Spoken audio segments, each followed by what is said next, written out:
Ang Diyos, gusto niya manalangin tayo, no? He commands us to pray. But He wants us to pray privately. It is an affair between yourself and your God. Bakit gusto niya privately? Kasi nakikinig si Satanas eh. Nagmamasid si Satanas. Kung nananalangin ka privately, walang maririnig si Satanas, hindi niya alam yung hinihingi mo sa Diyos, hindi niya alam yung balak mo. Wala siyang mailalagay na hindrance. Hindi naman kasi alam ni Satanas yung nandito eh. Ang nakakaalam nun, Diyos lang eh. 17:9 ng Jeremias. Ang puso ay magdaraya ng higit kaysa lahat na bagay at totoong masama. Sinong makaaalam?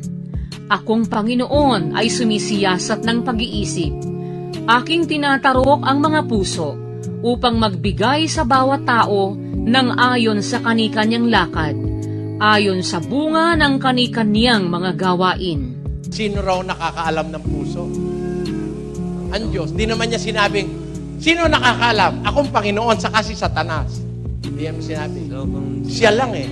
Kaya nga ang hatol ni Kristo, mas maganda manalangin ka privately.